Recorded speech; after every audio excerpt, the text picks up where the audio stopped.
Welcome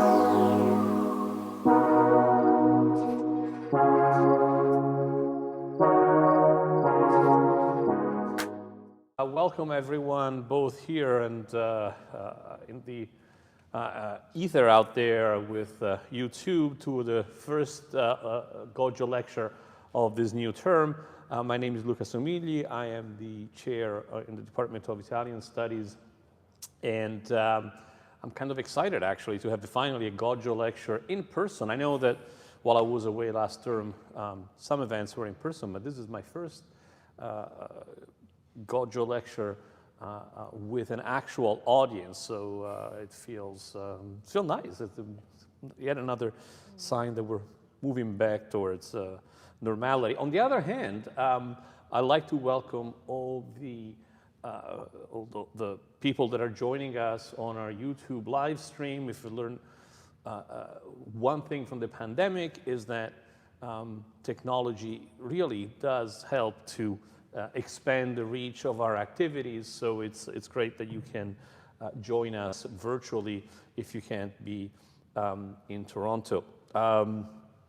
Before introducing our speaker today, I'd like to thank Giovanna and Lucinda, our technical people who make this possible, and I'd like to mention to those who are watching the YouTube live stream that even though, unlike Zoom, it's not quite as interactive, but if you have any comments or questions during the question period that will follow the lecture, you can type your comment or question in the chat, and Giovanna will relay it to the speaker. So now, with no further ado, I'd like to introduce today's speaker, who is also the visiting Goggio professor for this term. I'd like to welcome Charlotte Ross to the University of Toronto, to our community. It's great to have her here and to bring her vast expertise in modern Italian literature to our students and to our community. Charlotte Ross studied combined honors English and modern languages at Newhern College, Cambridge, and for a Master of Studies in Modern Languages at Balliol College, Oxford, before completing a PhD at the University of Warwick. She is currently reader in Gender, Sexuality and Cultural Studies at the University of Birmingham in the UK, where she's also head of Department of Modern Languages. So I feel your pain. We can share stories, I'm sure. Her research focuses on how bodies, gender, and sexuality are understood, constructed, and represented in socio-cultural contexts. She's the author of many, many publications, including 2 monographs, Primo Levi's Narratives of Embodiment, Containing the Human, which came out in 2011, and Eccentricity and Sameness, Discourses on Lesbianism and Desire Between Women in Italy, 1870s to 1930s, published in 2015. She has published numerous articles and chapters and co-edited several books and journal issues, including the volume In Corpore, Bodies in Post-Unification Italy, edited with Loredana Polezzi, and the special issue of the journal Gender, Sexuality, Italy, on queer Italian culture, that came out in 2019 with S.A. Smythe and Julia Heim. Her work has been funded by the British Academy, the Leverhulme Trust, and the UK Arts and Humanities Research Council. She's also senior co-editor of the journal Italian Studies. Her current research project, in collaboration with Silvia Antosa, is entitled Cultural Discourses on Desire Between Women, a Queer Comparative Analysis, and explores literary narratives of queer women in Italy, France, and the UK in the 1920s and 30s. The subject on which we will speak today is, among other things, science fiction. The title, is, you can see, is Locked In and Locked Out, Gender and Disembodied Knowledge in Italian Science Fiction, from Primo Levi to Nicoletta Vallorani. Charlotte Ross, welcome. You've got my paper. Yes, please. Thank you. Thank you very much. Before I start, I just want to acknowledge that the land we are meeting on is the traditional territory of many nations, including the Mississaugas of the Credit, the Anishinaabe, the Chippewa, the Haudenosaunee, and the Wendat peoples, and is now home to many diverse First Nations, Inuit, and Métis people. So many thanks for that introduction. It's an honor to be here. I'd like to thank the Department of Italian Studies at the University of Toronto for their kind invitation. It's incredibly stimulating and refreshing to be in a new academic context, to have the possibility to get to know and share my research and get in dialogue with new colleagues and students. And I'm privileged to have this platform to speak to you all about my research and to share with you some of the issues that I've been grappling with for the last 2 decades or so. I'll be giving 3 lectures over the coming weeks, which are linked in several ways and reflect different research projects that I've been working on and I'm still working on. So today's talk draws on research I carried out for my PhD, which became my first monograph. And many of the issues that I endeavored to analyze in this work remain key questions in my current research, such as what it feels like to be an embodied human being in a normative, hostile, or violent situation, or the relationship between our minds and bodies, the relationship between human bodies and technology. The second talk, drawing on my second monograph, as well as on more current research, will discuss literary narratives of lesbian desire or queer women's experiences and the ways in which marginalized subjects have struggled to find their space, place, and voice in hostile sociocultural environments. The third talk, which is a project that I plan to focus on in more detail in the future, will explore contemporary discourses of the so-called natural family in Italy, problematizing the cis-heteronormative positions of Giorgia Meloni and other influential political figures like Matteo Salvini, as well as the anti-gender movement. And I will also explore changing representations of so-called alternative families, such as the Famiglia Arcobaleno activists, as well as some recent novels and memoirs.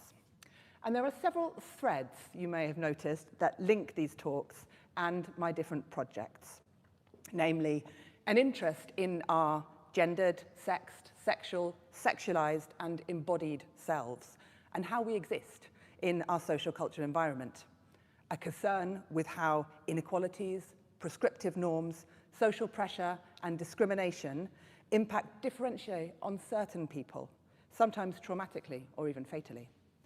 How impacted individuals respond to these threats or pressures, how they strive and struggle to exist, to carve out space and assume agency. And also an interest in how these experiences have been represented and narrated in compelling, creative, challenging, transgressive, and even sometimes transformative ways. I'll be talking about injustice, about pain, about trauma, in order to critique the normative and discriminatory discursive mechanisms that enable and seek to justify various forms of violence. And I'll be analyzing some of the ways in which stories, individual and collective, call this out and blaze a trail for more inclusive, more ethical ways of coexisting. My main focus in all of these talks is Italian texts and culture, but I'll be making reference to other cultural traditions too, so there will be a comparative element to most of my reflections. So having sketched out some of my main aims over the coming weeks, I turn to today's talk, and I wanted to begin by elucidating my title a little bit. I'm going to start with a citation. And I thought, how unpleasant it is to be locked out. And I thought, how it is worse, perhaps, to be locked in, and thinking of the safety and prosperity of one sex and of the poverty and insecurity of the other, and the reflection continues in various different ways. Now, this reflection is not directly linked to science fiction, of course. It comes from Virginia Woolf's 1929 essay, A Room of One's Own, as she ponders the impact of gender on women's safety, economic security, access to culture, and their status as intellectual and creative beings. Today, I want to think about the idea of being locked in or locked out in relation to gender, embodiment, and agency in science fiction. And I focus in particular on the work of 2 authors, Primo Levi, the Holocaust survivor and witness, chemist, author, public intellectual, who published many works between 1947 and his death in 1987. And Nicoletta Vallorani, professor of English at the Università degli Studi di Milano, author of many academic works, and also a prize-winning novelist. Her novels are sometimes categorized as detective science fiction, as I'll be discussing. And this comparison between Levi and Vallorani has not been made before, but I hope my reasons for making it will become clear. I want to explore how certain characters in their fiction are locked out or locked into various places, spaces, opportunities, and sometimes their own bodies in a gendered way. And I'll argue this is an important issue because of the injustices that this reveals, because of the crucial stories that are voiced or to which we are alerted in these texts. I'll be looking at how Levi and Vallorani call out this injustice and the relative agency of their women characters. Now, before I go any further, speaking of science fiction, I have to provide some definitions. What do I mean? How am I defining it? It's, as you know, a huge field with various different subgenres. We can talk about science fiction in general. There is also the field of Italian science fiction. And I won't be able to go into great detail about the history of these fields in this particular talk, although I'd be happy to talk about it in some detail afterwards in the questions. But suffice it to say here, what we might loosely term the field of Italian science fiction for many years was a deeply under-researched genre, thought of in a dismissive way, as low culture, as not being important. Also thought about as derivative, influenced by American writings. Recently, I'm really pleased to note there's been much more critical interest, for example, by U of T's very own Luca Somigli, Simone Brioni, Daniele Combriati, Giulia Iannuzzi, Elio Baldi, Giuseppe Carrera, among others, who are offering much more nuanced analyses of lesser-known but fascinating texts. So it's really there's a growing body of really interesting critical work that's being done on much more contemporary science fiction, or not only. More in general, what do we mean by science fiction? Well, it's sometimes broken down into hard science fiction, which is generally understood as based on known science, developed in a speculative way, and softer science fiction, which is more concerned with social, historical, and psychological effects of science and technology on our lives. And the divisions between the categories are, of course, blurry, and I absolutely believe they need to stay that way. There's a general consensus among people who try and define science fiction that it's not helpful to have hard, distinct categories. But I think the word speculative is an important one to focus here that can help us think about particularly the stories and the work of Levi and Vallorani I'll be analyzing here. For Robert Heinlein, writing in 1947, what does this mean? And I'm quoting here on the slide, the story embodying the notion, just suppose, or what would happen if. In the speculative science fiction story, accepted science in established fields are extrapolated to produce a new situation. As a result of this new situation, new human problems are created, and our story is about human beings cope with those new problems. Margaret Atwood, writing in 2003, says that her work, quote, invents nothing we haven't already invented or started to invent. Every novel begins with a what if, and then sets forth its axioms. What if we continue down the road we're already on? How slippery is the slope? What are our saving graces? Who has got the will to stop us? So this kind of speculative fiction pays close attention to what it feels like to inhabit a particular kind of futuristic or hyper-technologized world, rather than how technology functions or where in the extended solar system we might travel to, for example.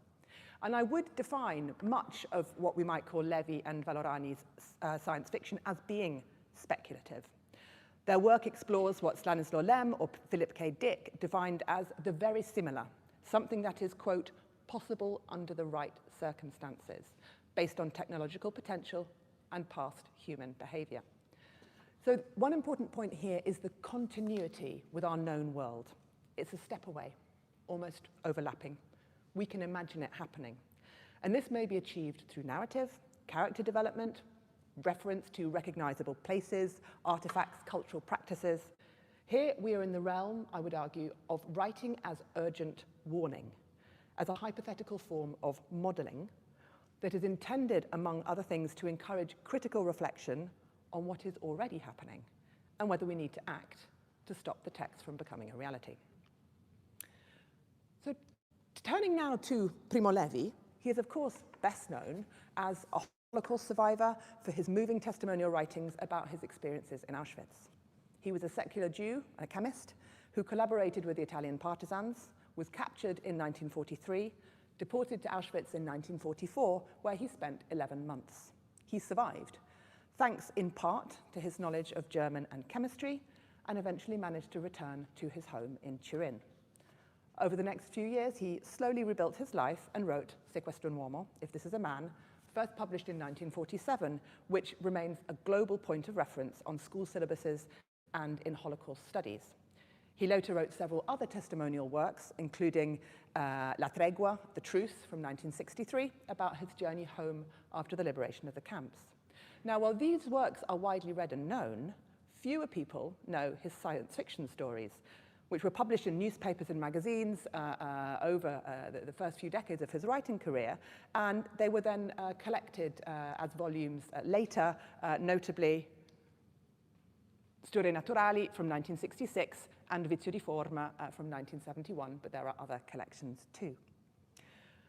Now, these brief but extremely rich short stories weave together science, fantasy, myth, fable, speculation, and ethical reflection.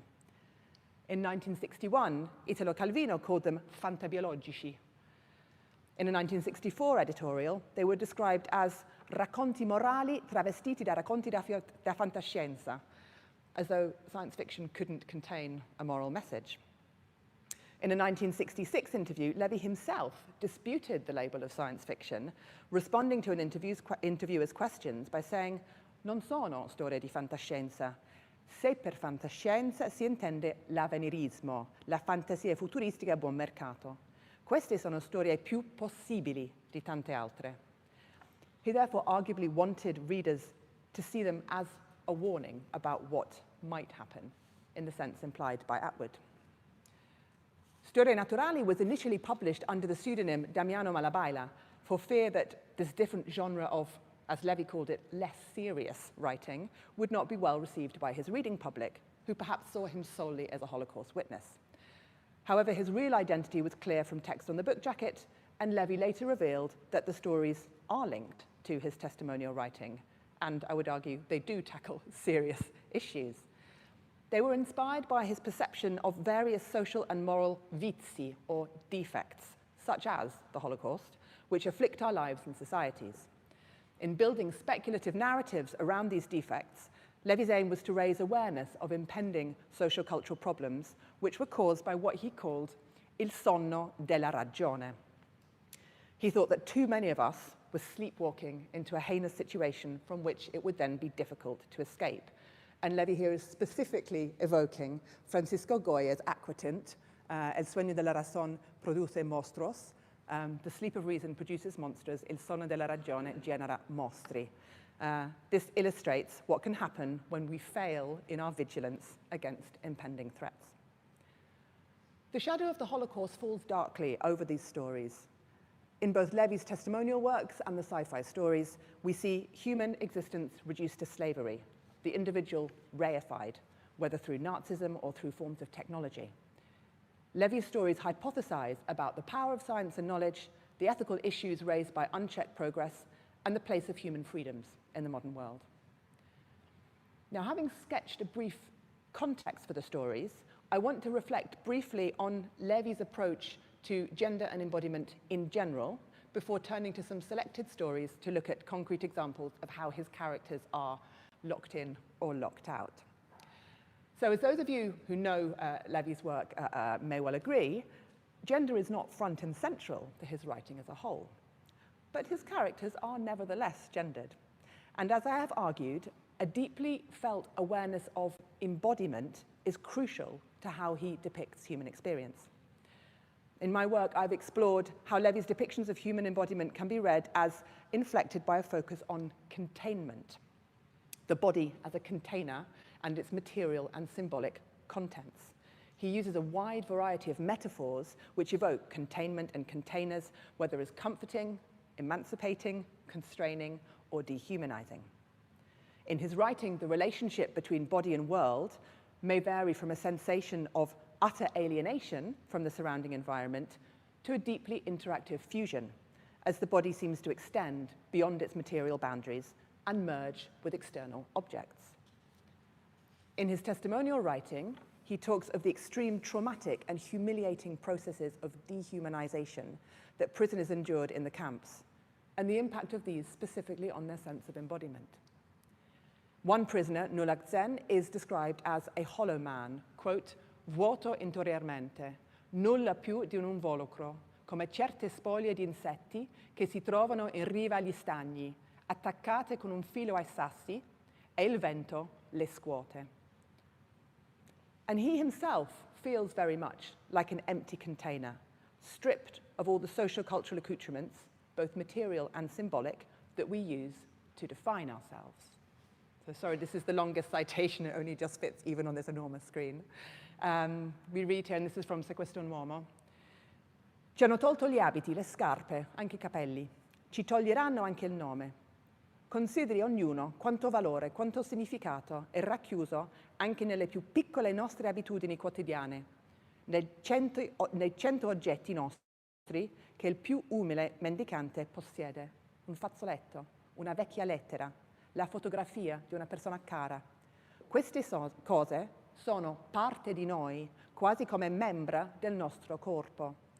Si immagini ora un uomo a cui, insieme con le persone amate, vengono tolti la sua casa, le sue abitudini, i suoi abiti. Sarà un uomo vuoto, ridotto a sofferenza e bisogno, dimentico di dignità e discernimento, poiché cade facilmente a chi ha perso tutto di perdere se stesso. So here we see the husk or dehumanized shell of a person who is deprived of their shelter, belongings, their technologies of the self, and treated like a thing. We also see a vision of a fully embodied individual whose sense of self extends into and is nurtured by objects, spaces, the symbolic realm. Levi opposed the Cartesian mind-body dualism that separates the brain, the thinking psychic self, or res cogitans, from the soma, the res extensa, or material body, as appendage that will wither and die. Instead, Levi writes compellingly about how he learns with his hands, through touch, through his sense of smell. He describes how his sense of self extends even beyond his body, as external objects are prosthetically absorbed into his feeling of himself. He talks of his home in Turin, for example, as a second skin, an extension of his body. Abito a casa mia come abito all'interno della mia pelle. Now here, we're in the realm of phenomenology, where the body is our primary means of knowing and relating to the world and to others, as we extend psychically beyond the material boundaries of our skins in a dynamic intertwining of perception. Maurice Merleau-Ponty and others have explored how we build cultural worlds around ourselves to echo and supplement the body, to know and interact with the world.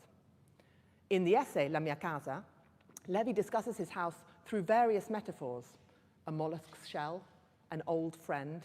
It is saturated with memories, both an extension of and a repository for his own memory. And on its walls, it carries the scars of time and the war like a battle veteran. His house is truly a crucial second skin, which is anthropomorphized as well. So here I've just given you some examples of enforced traumatic reduction of a person to their somatic shell, and also of how we might productively extend beyond our own bodies into the world. Turning now to the science fiction or speculative stories, we see many examples of how an alienated consciousness results in characters experiencing their bodies negatively, as some sort of container, as an objectified, reified husk or shell in which their technologically or ideologically oppressed consciousness resides. We meet Pairani and Rinaldo working in an anonymous state office, dealing with the specifications of uomo, man, according to weight, height, and resistance to cold or heat, as if a human person were an object. Pairani has internalized the disciplinary norms of the bureaucracy to such an extent, he resigns from his job, feeling that his body doesn't meet the criteria. He doesn't qualify, so he is locked out of the status of human. In the story Protezione, we meet two couples who are forced by law to wear futuristic suits of armor, corazze as they call them, as a protection from meteorite showers that may or may not be an actual threat. The suits have license plates, like vehicles, or like prisoners' identification numbers. It emerges that some characters feel the meteors are a media invention, and the suits are designed to rekindle the economy. Others feel at home in their suits and feel protected by them because they're so terrified of what might be happening outside, while still others recall painfully what it felt like to be able to touch another human being with their skin. They feel locked in against their will, unable to extend into the world around them. So these stories, I think, seem intended to critique consumerism, rationalization, and rampant technologization at the expense of our fully embodied, autonomous humanity. And some of the stories do raise concerns about specifically gendered forms of injustice and exploitation. Perhaps the clearest example of this is La Bella Addormentata nel Frigo, an early play script dating from 1952, which then appears in Storie Naturali in 1966. The protagonist, Patrizia, cryogenetically frozen in 1975, is now in 2115. She is partially unfrozen on her birthday each year, and so has the potential to experience a long future she would not have lived to see without her life support technology. However, the consequences of cryogenics on her are pretty horrific. Aside from lacking autonomy and being unable to maintain any level of meaningful relationship with other people, she is a mere observer of history. She is also repeatedly raped by one of her male hosts while in a semi-frozen state. She is locked into the machines that preserve her life, locked into a body that is abused and becomes a passive site of violence. She is also locked out of the dynamic interplay of broader social and cultural life. Another example of gendered enforced somatic docility is Maria in Lumini Rossi. We meet her husband, Luigi, as he leaves his workplace and returns home, his every move controlled by a red light. At home, he attempts in vain to avert his eyes from the red light that shines unblinkingly from his wife's collarbone, prohibiting sexual intercourse during her fertile days. Since they already have 2 children, a third would be taxed heavily if they couldn't do it. Their interaction is weighed down by the significance of this light and fear of inspections, so that even their conversations between the two of them in the privacy of their home are stilted and difficult. Luigi would like to take a screwdriver and remove Maria's light, but it is now so much a part of her that this may not be possible. She explains wearily, "Non importa, non vale la pena, rimane sempre una traccia." Her body is irreversibly altered, technologized, regulated by the state, essentialized as a sex-engendered reproductive vessel. The traces of state intervention are ineradicable, inescapable, turning spontaneous organic bodies into obedient, desensitized automa. Other stories which also identify the gendered ways in which technology can impact on bodies and lock characters into their bodies are the Natka stories. These include L'Ordine a Buon Mercato, alcune applicazioni del mimete, and L'Ordine della Bellezza. So in these stories, we meet Simpson, a salesman for Natka products. And Natka is a company. The acronym is never explained, as far as I can make out. And I think this is part of the deliberate mystification surrounding the company. Where is it based? Who has corporate responsibility for what it's doing? We don't know. Here, we're in the realm of post-war American corporate consumerism, the era of Herbert Marcuse's one-dimensional man, the moment of the creation of false needs and the withering away of critical thought. We follow Simpson as he convinces various clients to try and buy his products. These include the mimer, a duplicating machine, and a calometer, which measures external physical attractiveness. And there would be a lot to say about that in relation to contemporary social media, I think. The impact of these devices is highly gendered. One customer, same thing, Gilberto, clones his wife Emma to produce Emma 1 and Emma 2. He does this without her consent, having drugged her and moved her into the mimer while she is asleep. We are told his motivation is that she was so useful. Why not have 2? So in this story, Emma is seen as matter, an object or a device. She is denied agency and she does not speak. And here I want to tease out just a little bit what we might understand by agency here. Fundamentally, this means the ability to self-determine, to have autonomy and control over one's life, body, and actions. For Judith Butler, identities are performative. That is, they come into being through actions which construct and confirm the idea of the gendered subject within the discursive realm. There is no being before doing, no gender prior to gendered performance, which is then problematically read as confirming some innate essence. For Butler, agency is a form of subversive action that becomes possible in the gaps between the repeated performance of normative gender behaviors. In Butler's perspective, agency has an interrelational component. On some level, the ability to do gender differently relies on the recognition of this by others. And it is also linked to language, making the ability to speak quite crucial. The stories of Patrizia, Maria, and Emma's lack of agency and imprisonment in their own objectified bodies are narratives of the demolition of the embodied autonomous life on multiple levels. These women become things rather than subjects with free will. We see the technologisation of the body and its reification. In relation to Emma, using Walter Benjamin's terms, the cloned self loses its aura or uniqueness. Drawing on Jean Baudrillard's postmodern thought, the body becomes a sort of worthless prosthesis. The coherent selves of these characters have been rendered meaningless. They're locked into forcedly docile bodies, locked out of interactive, meaningful life. These women characters are not operating the machinery, developing or selling, or even buying the technology on offer. All of this is done by men. The perils of being locked into a particular form of consumerist, capitalist, and elitist technologized patriarchy are thrown into stark relief. Now, having said all of that, it's important to note that Levi also insists on the ways in which many men are dehumanized by irresponsible and alienated technologization. The I narrator of these Natka stories, an unidentified, unnamed man, is shocked by what he sees. He is one of Gilberto's friends, and he's shocked by his actions. He's skeptical of Simpson's salesman patter about the benefits of these gadgets.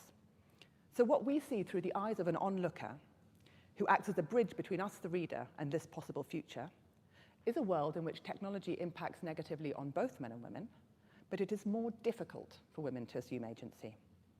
In Levi's stories, we certainly encounter alienated, sad men locked into a bureaucracy not of their choosing, and this is a problem. However, the impact of this alienation is not sexual exploitation, as suffered by Patrizia, or being treated like a clonable object, as is the case for Emma 1 and 2. These characters recall docile, alienated, and decimated people. Oh, hang on, I'm going back the wrong way. Here we go. These characters recall similarly docile, alienated, and decimated people that Levi encountered in Auschwitz. The haunting figures of the Musulmana in the camps who have lost the ability to speak and are like automatons. In Hannah Arendt's word, they are, quote, ghastly marionettes with human faces, which all behave like the dog in Pavlov's experiment, which all react with perfect reliability, even when going to their death. And as many scholars have noted, Levi commented openly on his ongoing fear that the horrors of Auschwitz and the Nazi genocide could be repeated. He noted specifically how this came not out of chaos or anarchic violence, but deliberately, calculatedly, out of organized, technologized bureaucracy. So we can, of course, read these stories as inspired by this fear.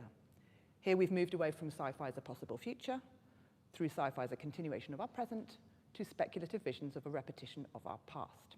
The dangers are real to Levi and to many of his readers. And I think these stories, moving away from sort of the horror of a mass genocide in Auschwitz towards the quotidian, the everyday, the stories are particularly powerful in terms of the way that they highlight the many tiny ways in which technology impacts on our freedoms and status every day.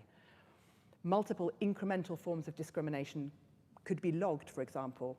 I'm thinking of, in Britain, we have a project called the Everyday Sexism Project. It's a website where people can log instances of sexism that they experience. And altogether, these small but incremental instances reveal, for example, systemic discrimination. We see the banality of the destruction of humanity or of oppressive gendered regimes. The ghastly marionettes of the camps were perhaps beyond saving. The characters that we meet in Levi's stories are on that slippery slope of the what if, but they may manage to retain some agency. We don't know. Many are aware that being locked into a system determined by red lights or other strictures. They feel their bodies and minds harden and their movements being curbed. We are told this. This is what is narrated to the reader. We feel it, subtly, obliquely, tentatively, but unavoidably. The characters we meet are numerous and variegated, but they do tend to fall into a pattern. Men who think this is all a great idea, like Simpson and Gilberto. Other men who are skeptical and anxious, but don't feel able or quite motivated enough to change things, like the narrator in the Natka stories. And women who are particularly disadvantaged in agendered ways. And their experiences are very often conveyed via the male narrator. It's rare for these women characters to speak directly or at length. But this silence or textual difference from the voices of the women characters also allows Levi to make a point about how technology can impact in a gendered way. And this feels deliberate to me. So, for example, in the Natka stories, the narrative construction of the first-person narrator telling the story means that this voice recounts Gilberto's actions, relates the narrator's own shock at these, and encourages the reader to find Emma 1's predicament entirely unacceptable. Her silence isn't just silence as in absence of a narrative. We are asked to witness what she has experienced and develop a critical position on this. And here it is worth noting, I think, that this story may have some intertextual references as a sort of retelling with a gendered twist. In my view, the intertext is Isaac Asimov's 1956 work, First Law, in which male scientists discuss, quote-unquote, female robots, Emma 1, 2, and 3. They problematically praise these robots for behaving like good wives and mothers. One of the Emmas breaks the second law of robotics by failing to carry out an order given by a human being. But she is pardoned by the human scientist because she was prioritizing the safety of her robot daughter, Emma Jr., displaying, quote, the holy ties of mother love. So a rather improbable story that tells us more about normative masculinity than about technology, but a lot of science fiction is like that. Unlike Asimov's Emmas, however, Levi's depiction of Emma 1 specifically invites criticism of patriarchal uses of technology. She is, yes, a device that was constructed by her husband to replicate a normative idea of womanhood, but in the narrative, she also stands as a dissenting figure in an exploitative patriarchal regime. She has very little agency. Drugged and cloned without her consent, she has little recourse to resolving her situation. Moreover, the narrator doesn't actively do anything to help her. Nevertheless, we see this injustice. We are made to see it. And in a more positive vein, Patrizia, the cryogenically frozen and abused woman, she does escape her prison. And she does it by asserting agency, by subversively repeating normative feminine behavior, but with a twist. She flirts with a man who she convinces to unfreeze her before absconding alone into the night. He was just a means to an end, whom she duped, but now she has regained her autonomy. The witnesses to her subversion or displacement of normativity are, of course, us, the readers. And now the story I'd really like to read is what happens to Patrizia next when she runs off into the night to start her new life. But we're not privy to that. So having briefly revisited some of Levi's stories, I'd like to tentatively suggest inserting them midway into a sort of an arc, not going to use the word canon, an arc of textual and narrative development of sci-fi speculative fiction from complacently patriarchal gender normativity to more gender-focused feminist narratives. So examples of gender normativity might include possibly some of Asimov's robot stories, also works of some of Levi's contemporaries. Dino Buzzati's Il Grande Ritratto, for example, in which a male scientist engineers a brain in a vat as a reincarnation of his lost wife, Laura. We might read this as a male desire to create a docile, programmable woman. The real Laura, who has passed away, is described in very infantilizing terms. Meanwhile, the brain in a vat is accused of being, quote-unquote, hysterical in a stereotypical interpretation of femininity. Or we might think of Roberto Vacca's Il Robot e il Minotauro, in which male scientists are associated with technology, intelligence, and the future, while women are reduced to stereotypical sex objects. The men are gradually more disembodied, becoming res cogitans, while the female character is reduced to her fleshy, somatic being. Now, these novels certainly raise many problematic issues related to technology and gender, but I'm not persuaded that the authors were seeking to instill in their readers a critical sense of the dangers of normative impositions of technology. And moving forward with this arc, in the last section of the talk, I want to move on to contemporary author Nicoletta Vallorani, who I argue, like Margaret Atwood, Marge Piercy, Joanna Russ, and other feminist authors of speculative fiction, does overtly seek to alert her readers to problematically gendered abuses of technology and the impact it might have on our embodied selves. Vallorani has authored many novels that have been described as a mix of speculative science fiction, noir, and cyberpunk. She was the first woman to win the Premio Urania, the Italian Prize for Science Fiction, in 1993. And for her novel Il cuore finto di DR, The False or Fake Heart of DR, which I don't think has been translated into English yet. More recently, she has written a trilogy about a futuristic Milan, Eva, Avrai i miei occhi, and Noi siamo campo di battaglia. The books follow a shifting group of characters with some recurring key figures as they fight for survival in a dystopic, technologized, autocratic, and frankly grimly disturbing vision of Milan. I'll be focusing on the second of these novels, Avrai i miei occhi, which won the Premio Italia for Best Science Fiction Novel in 2021. Now, Vallorani's novels are certainly futuristic, but they often refer to historical events, such as wars and conflict. For example, Eva refers to the 1990s conflict in the former Yugoslavia. Avrai i miei occhi is punctuated by aesthetic and verbal references to the Holocaust. For example, the novel opens with a heap of dead female bodies, each of which we discover has a tattoo on the inner forearm, the significance of which is made clear to the reader, as you can see. Quando ci arrivi, il corpo è quasi completamente coperto di neve. Con delicatezza spolveri via il sottile strato di neve dal lato sinistro. Il numero è lì. Pensi che non siamo mai cambiati. Il numero è lì. Chi si è divertito a introdurre questo sistema per marchiare le cavie sapeva di certo in quale circostanza è stato inventato. Now, the second-person narrative voice used here, which aligns with different characters as the narrative progresses and is slightly unsettling and makes it difficult to follow the action, which arguably makes for a more involved reader, invites the reader to immerse themselves in the action, to empathize with the characters. It interpolates the reader on an emotive, psychological, and physical level. We learn that the piled bodies are female clones. The narrative centers around a mystery as heaps of female clones are found abandoned around the city and taken to mass graves. But they both are and aren't, quote-unquote, real people. Vallorani's characters who are seeking to resolve the non-crime of dead or non-functioning clones often repeat the statement, non sappiamo niente della vita delle cose.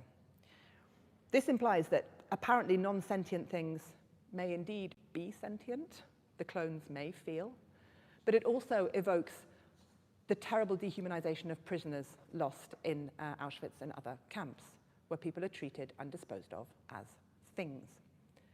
Eventually, we learn that the clones are linked to sentient humans. They're linked virtually to young women who are imprisoned, strapped down, and sedated. The clones, a future development of snuff movies and virtual reality, are used by violent, abusive men who derive sexual gratification from inflicting pain on women. The real women provide the sentience. Their bodies remain physically unharmed, but they experience the pain of the wounds that mark the clones' bodies, and their pain is conveyed to the abuser by the clones echoing of their reaction. And we read, shockingly, that the system was developed because the male perpetrators were no longer getting gratification from abusing the clones because they were seen as things, and their suffering was considered insufficiently authentic. In this novel, several young women are locked into a situation of hellish torture, a much more extreme version of Patrizia's fate. She was cryogenically frozen and raped, but she found a way out, whereas this is ongoing torture, which happens on a much larger scale, because one sentient human woman might be linked to dozens of different clones, and so the pain is actually constant. Vallorani highlights the supremely gendered forms of technological abuse at work here, going far further than Levi in terms of the horrors she narrates and the critique her characters offer of it. The what-ifs are much more terrifying. The slope seems even more slippery. But there are some striking similarities between Levi's and Vallorani's approach to embodiment. Here, too, the material body is considered a fundamental aspect of the self. Siamo il corpo che portiamo. Se non siamo quello, non siamo nulla. It's not just an appendage to be got rid of. Moreover, like Levi's phenomenological approach to embodied being in space, in Avrai i miei occhi and also the latest novel, Noi siamo campo di battaglia, there is an almost symbiotic relationship between the characters' bodies and the city. As these citations show, questa città è tatuata come i nostri corpi, camminiamo lungo cicatrici fresche, rinnovando il dolore. Io sono la città, il corpo di ogni cosa. La città è respiro, e noi con lei. Questa è la mia città, questo è il mio corpo, questi sono i miei occhi, ma non solo i miei. This is an intertwining of bodily flesh and the flesh of the world. As Merleau-Ponty wrote, the environment, the milieu, becomes a home in a reciprocal relation of interiority. The world and I are within one another. And here I want to return to the question of agency and the different experience of the women characters in Levi and Vallorani's stories. As we have seen, some of Levi's speculative stories quietly draw our eyes to individual gendered oppression by technology, which impacts on women's sense of embodiment. But with the exception of Patrizia, who escapes, it stops there. We see it, we register it, we are appalled by it, and the action freezes. Vallorani, in contrast, a different writer, writing in a different socio-cultural moment, takes several steps further. She imagines a horrific scenario of mass-scale gendered abuse, involves the reader more directly through a second-person narratorial voice, and then shows us how these women assert their agency. Indeed, as Giuseppe Carrara has noticed, while Vallorani focuses at length on the violated female body, her women protagonists are emphatically not victims. And in part, this is achieved through refusing to allow themselves to be circumscribed by the limits imposed in this dystopic Milan. The futuristic city is deeply divided by walls, zones of safety and privilege, as distinct from those of criminality, hunger, and dangerous anarchy. This kind of stark contrast between the environments is quite familiar to us from many science fiction stories. The protagonists who are following, the underdogs, the rebels, are locked out, of course, of the laboratories and seats of power, but they manage to gain access in order to enact a kind of revolution. In this novel, the self is, or craves to be, embodied, but many bodies are ethereal, dissolved as a result of some technological punishment or as a survival strategy. The solution to the mass-scale abuse of women is to entwine together, both with the city, depicted as a living, breathing, suffering, but resilient entity, and with each other. Olivia, one of the protagonists, joins forces with a band of rebels and unites herself through the sinister network to the entrapped women who are experiencing the abuse. And she does this in order to free them. She repeats a performance of subjugated femininity deliberately, subversively, at great risk, in order to explode the network. So by becoming one of them temporarily, she can free them all. Now, soberingly, the outcome for women who have been caught in the web for some time and for the clones is death, but death as a release. And this is both a choice and a non-choice, which is debated at great length in the text. Preparing for the final coup, Olivia visits a painter and reflects on his depictions of women who died by suicide. Francesca Woodman, Sylvia Plath, Virginia Woolf, among others. And this is the painting which is referred to in the text, Crosspoint, a 2005 work by the Turinese artist Beppe De Valle. So Vallorani, again, here links her dystopic world with our history and our present reality. Is suicide a choice, her characters ask? And they answer themselves thus. Abbiamo trovato da schiave l'unica strada possibile per renderci libere, e l'abbiamo presa. Mi vedi, straniero? Io ti sopravviverò.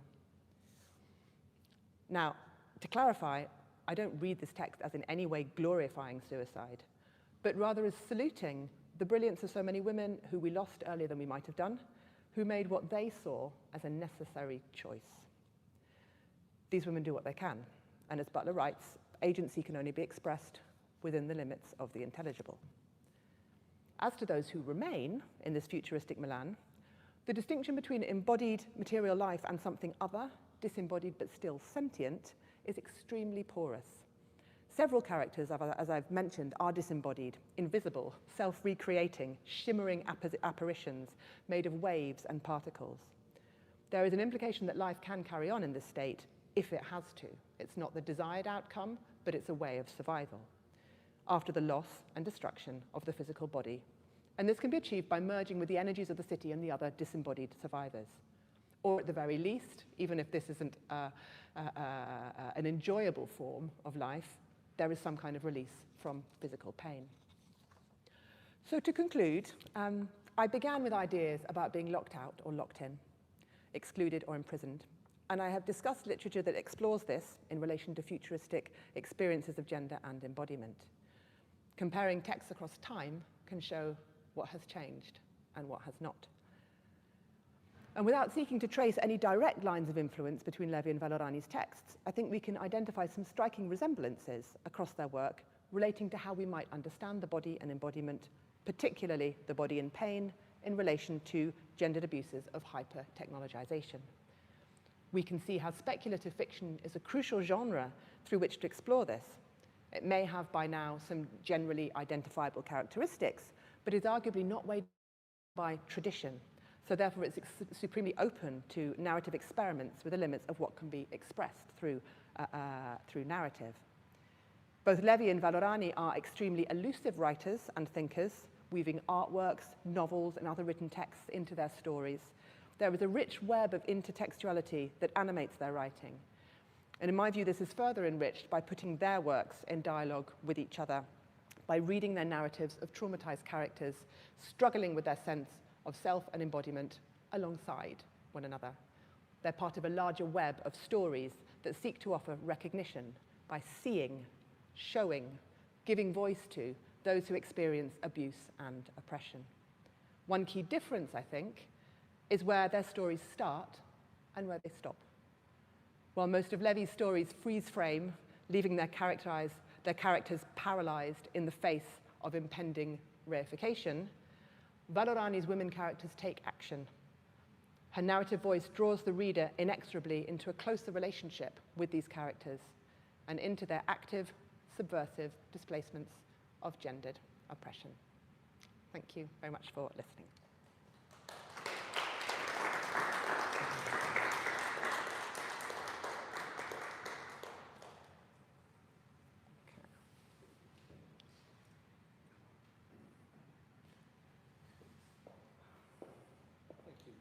Thank you very much, Charlotte, for a wonderful lecture. And now let's open up the discussion to the literal or virtual floor. If we have any questions from the audience here or from the YouTube chat. Ivana, you are our conduit. I think. Sure. Please. First of all, thank you. It was a wonderful talk. Thank you. And I think my question for you was sort of raised by your reference to Vallorani using the second person to address the reader. And I was wondering what Levi does about his reader. And I was wondering about that because you first made a mention about what Levi, in a way, like does in his testimonial writing about an embodiment. And I was seeing many connections between that and what he demands of his reader. Safe at home, so there's the same dynamic being transferred to the reader as transferring this sort of testimonial responsibility. So I was thinking if the same dynamic takes place in his sci-fi work, or if there's any different relationship that maybe he has with his readers in those texts. There's a mixture of different uses of the narrative voice. Sometimes it's first person, sometimes it's third person. I don't think I've found any examples of text that are second person. The story of Patrizia, La bella addormentata nel frigo, was originally a radio play, so it appears as a sort of a dialogue. So, and I would argue that of his work, it's the one where we have most speaking parts for a woman. We hear much more of her voice than we do in many of the other stories. So often it's an impersonal third-person narrator, which arguably has the effect of distancing everything, whereas the second-person narrator is quite unusual, and especially at the beginning of the novel, it's quite hard to work out who's where and who's talking to whom. And so the reader has to concentrate very, very hard. But the idea is that, I think, that then the reader will be interpolated to the degree that they are there in the snow with the characters, with the bodies, in that very disconcerting environment, and having to make sense of it in the same way as the characters there are having to make sense of the environment that seems to be changing all the time. I mean, I feel like I can see the influence of Angela Carter and some of her fantastic stories on this, that the walls seem to move around, nothing keeps still. So there's very much a sense of people being locked in or out to different zones. There are the zones of privilege and the zones for the disenfranchised. But walls do open up into doors sometimes if you have the right kind of key, or if you can disembody yourself, or for the people who can slip through them. And so it is a place where there's a constant renegotiation. Where am I? Who's going? Who's here? Who's not here? Who's with me? And that use of that narratorial voice, I think, really brings the reader into that. And if we're talking about creation of narrative empathy, I think it's a really interesting tool. And if we're also talking about the political dimension of this kind of writing, it's more likely to lead the reader, I would argue, to want to take some kind of action at the end of it, because they have been more involved. So there is various theories about how the endings of stories can be more or less political. And Levi was obviously somebody who was trying to get that message across in a lot of his work. I mean, if we go back to Goya, and it's really early on, Goya's Aquatint. Here we go. This is what Levi is trying to say is a problem. We're sleeping on the job, and all of these horrific creatures, the bats are gathering above us. We need to wake up and do something about it. But his way of alerting readers to that is to present the situation of sort of terrified people sort of caught in the beam of the headlights saying, "What now?" And there it stops. So it's up to the reader to carry on that story, I suppose. But often I think because of the third person narrator, it's not such a close bond. So I do see that as a bit of a difference.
I mean, I think I would start with Vallorani's writing, and particularly the way that suicide is evoked in Avrai I miei occhi.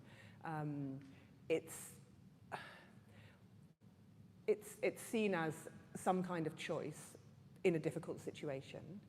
But as I said, there is also this idea that life will continue, and the citation that I put up is about survival. And so there is the sense in which these women's works may survive people who are in their own way and take them to a future. That's the idea of living on through their works, and that they're still here around in some way. And I think we can think of that. I mean, Benzina, the novel, Elena Sancanelli's novel, is a really interesting one there, which also plays with a narrative voice, where we have a sort of a Thelma and Louise type suicide at the end of the novel, as the two protagonists, the lesbian couple who've been homophobically bullied, are effectively chased out of this world by their bullies, and they decide, right, let's just blow everything up. But we hear their voices again. They don't disappear from the narrative. And so there is this sense that there is a textual way in which one can transcend death and transgress that final frontier, and that texts themselves, the important thing is to have the story and to talk about it and to engage in dialogue and not let that fall into silence. I think that is one way of understanding what might be going on here.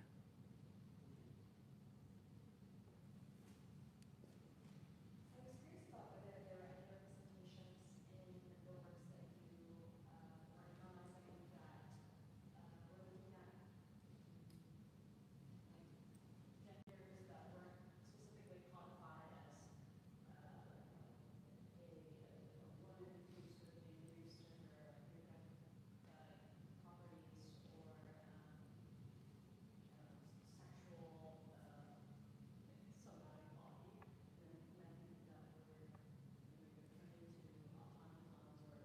was wondering if there were any observed spaces or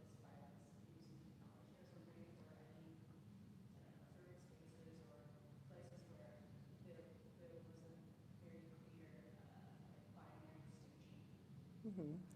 Well, I guess, I mean, looking at Levi's work, he was very interested in sort of futuristic technology, but also in classical myth, particularly in the myth of Tiresias, where we have the story of somebody moving across the different sexes, the different genders, and the title of the story escapes me at the moment, but there is a story which sort of talks about that, which is inspired by this. And so his sort of fantastic stories, if you want to call them, some of them are more science fiction-like in terms of the fact they talk about a technologized future. Others are going into some kind of mythic dimension, perhaps in a classical path inspired by myth. And some of them also explore the possibility of bodies kind of opening out into particles. And so there is certainly this sense of a freedom from the material confines of the body, which could be read in a queer way, absolutely.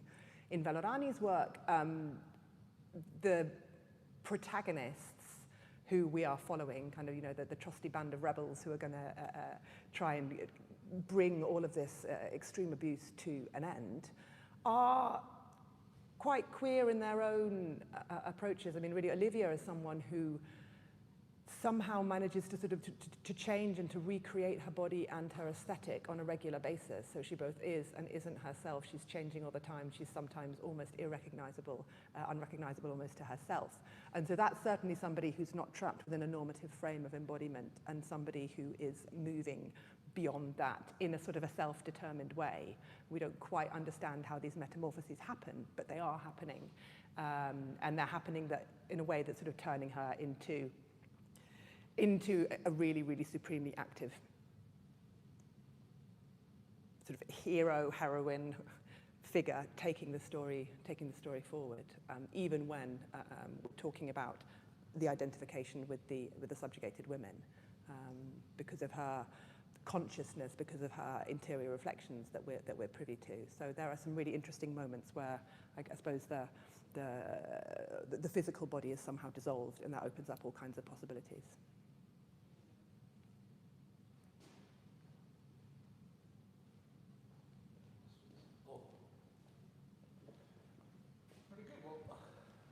Thank you again. As I said, wonderful first lecture of this series that will continue in, I want to say, but 9th of February. No, in November, February.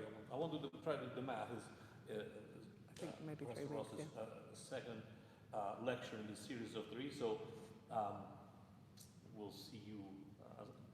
Look forward to seeing all of you here in person and on the YouTube live stream. I'd like to remind you, just as another Goggio event coming up before that, on February 2nd, the book launch and concert by singer and songwriter Amir Issa, which is going to be a different time than usual, 5:45 to 8:30. As always, the relevant information is on the website.